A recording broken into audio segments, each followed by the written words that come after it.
2017학년도 대학 수학능력 시험 이제 일주일 앞으로 다가오면서 수험생들은 긴장된 마음으로 마지막 준비에 박차를 가하고 있을 텐데요. 이번 수능에서 특히 유의해야 할 사항들 어떤 것들이 있는지 김정연 교육부 대입제도 과장과 함께 알아보겠습니다. 어서 오세요. 안녕하세요. 네, 17일입니다. 이제 다음 주인데 네. 굉장히 많이 긴장되겠죠, 학생들. 네, 그렇죠? 그렇죠. 지금 뭐 시험장에 대한 종합 점검도 하셨고 굉장히 막바지 점검 많이 하시는 걸로 알고 있는데 현재 어느 정도 수준까지 진행됐습니까? 지금 이제 교육부하고 한국교육과정평가원 그리고 시도교육청까지 다 그 연합해서 협력해서 네. 최종적인 점검을 다 하고 예.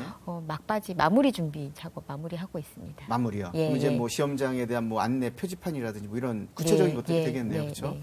그러면 이제 수능 부정 행위에 대한 부분들도 관심 많거든요. 이번에는 뭐 특별히 수능 수험생들이 갖고 가지 말아야 될 물품들을 좀 정해서 미리 가이드를 좀 해주신 걸로 알고 있는데, 자 어떤 것들인지 우선 디지털 시계는 못 갖고 가는 걸로 된 거죠? 네, 예. 예. 올해부터는 특히 이제 그 디지털 시계에 대한 게 강화가 돼가지고 네.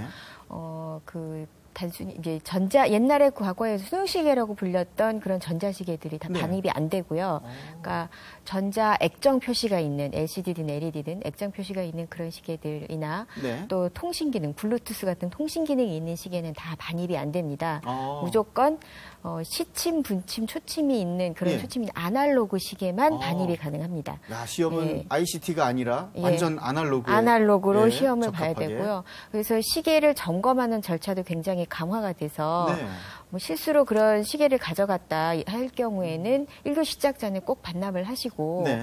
그거를 반납을 하지 않고 가지고 있다가 나중에 발견이 되면 네. 그건 부정행위가 됩니다. 아. 그리고 그 점검 시간을 1교시 시작 전, 3교시 시작 전 두 차례에 걸쳐서 시계 점검을 하는데 네. 시계 점검할 때는 시계를 풀어서 책상 위에 올려놔서 네. 감독관의 점검을 받고 감독관은 시계 뒷면까지 철저하게 점검을 하도록 되어 그렇군요. 있습니다.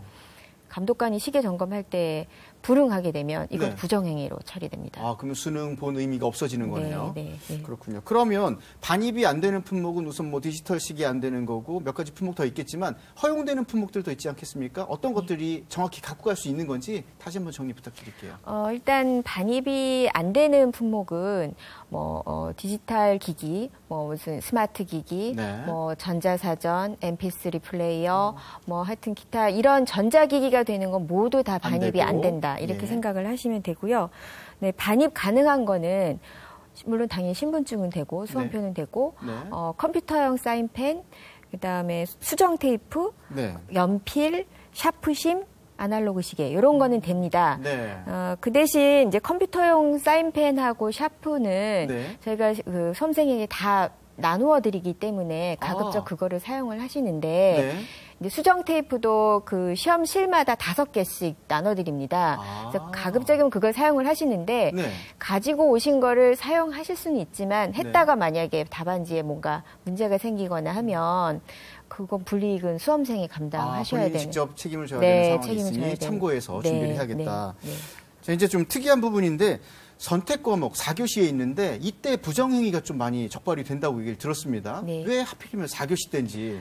왜냐하면 이제 4교시에는 그 탐구 영역하고 한국사하고 시험을 같이 보는데 예. 한국사하고 탐구 영역을 2과목까지 선택할 수 있기 때문에 네. 다 선택을 하면 3과목을 보게 되는 거예요. 그렇죠. 그 과목을 이제 문제를 푸는 순서가 정해져 있어서 그 순서에 맞게 문제를 풀어야 되는데 네. 순서를 바꾸어서 푼다거나 또 이제 자기가 선택하지 않은 다른 과목의 문제지를 보고 있다거나 네. 하게 되면 이건 다 부정행위가 됩니다. 차례대로 그 시간에 맞춰서 그 해당 과목을 봐야 네, 되는군요. 예. 그 책상 위에 본인이 선택한 과목이 순서대로 다 기재가 돼서 스티커가 붙어 있습니다. 네네. 그 순서대로 푸셔야 됩니다. 그렇군요. 네.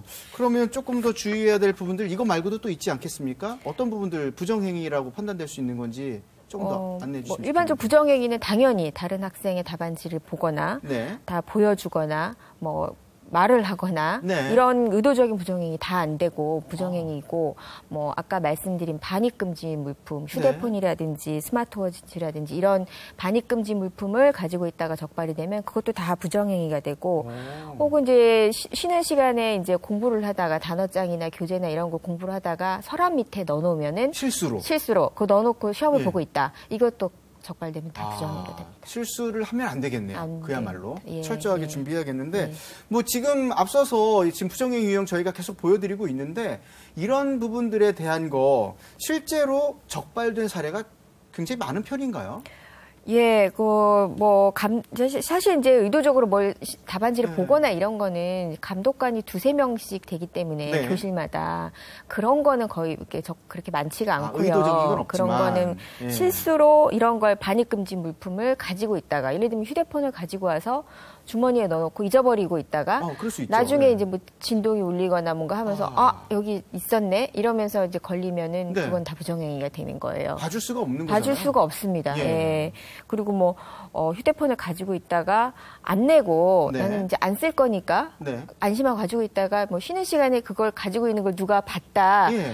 다른 학생이 제보하는 경우도 있어요. 그건 부정행위가 되는 거죠. 검증이 되는군요. 예. 그러면 생각보다는 뭐 부정행위 유형도 다양하고 또 계속 일어날 수 있는 부분인데 실질적으로 어떤 제재나 조치 사항으로 이어지는지 당일날 한번 부정행위가 되면 당연히 그 해 시험은 성적이 무효가 되고요. 제로가 되는 제로가 되고 부정행위가 의도적이거나 중대하다고 이제 심의위원회가 있어요. 심의를 하거든요. 의도적이나 중대하다고 판단이 되는 경우에는 그 다음 연도까지도 수능을 응시 자격이 금지가 됩니다. 자격 자체가 박탈되는군요. 네.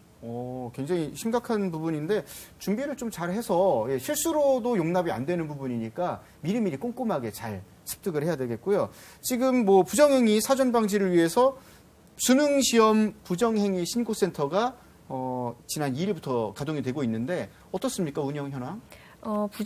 수능 부정행위 신고센터를 교육부하고 각 시도교육청 홈페이지에 온라인 신고센터를 운영을 하고 있습니다. 여기에 이제 그러면 그 신고 내용을 적고 제보자의 인적사항을 적게는 돼 있지만 철저하게 대외비로 비밀이 유지가 되기 때문에 그거는 뭐 안심하고 이용을 하셔도 됩니다. 그렇군요. 지금 교육부 홈페이지 누리집을 그대로 이용하고 있습니다. www.moe.go.kr 화면 한번 보시고요. 뭔가 수능의 부정 요인을 적발한 것 같다, 발견한 것 같다 하시면은 서슴지 마시고 그냥 바로 교육부 홈페이지 로그인하셔서 개인 익명이 보장되니까요. 충분히 신고해 주시면 수능 부정을 막는데 또 일조하실 수 있는 부분도 있습니다. 참고하시면 좋겠고요.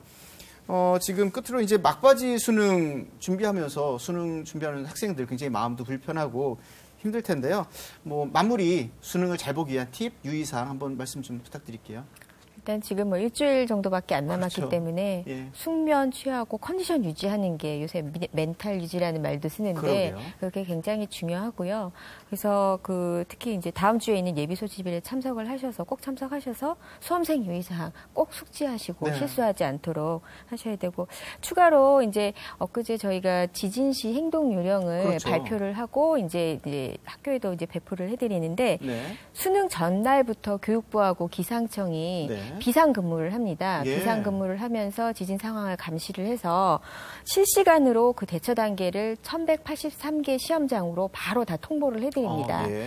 수험생은 교내 방송하고 감독관 지시에 따라서 대응을 하게 되니까 안심을 하시면 되고 임의로 혼자서 밖으로 나가시면 안 됩니다.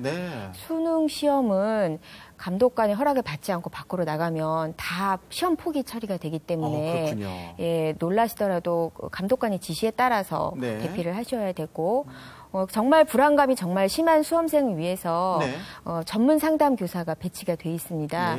그래서 감독관과 지시를 따라서 그러면 별도 교실로 이동을 해서 전문 상담 교사 선생님하고 도움을 받아서 좀 진정하고 안정을 취한 후에 계속해서 시험 볼 수 있도록 저희가 도와드리도록 하겠습니다. 알겠습니다. 미리 알고 준비하면 좋겠습니다. 당황하지 말고요. 시험 감독관들 지시 충분히 따르면 되겠고요. 금지 품목 또 허용 품목이 있으니까요. 미리미리 꼼꼼히 점검하시고 또 시험 중에는 의도치 않게 부정행위로 볼 수 있는 부분들 많다고 하니까 미리미리 한 번 더 확인하시면 좋겠습니다. 지금까지 김정현 교육부 대입제도과 과정과 함께 수능 대비 또 주의해야 할 점들 살펴봤습니다. 오늘 말씀 고맙습니다. 감사합니다.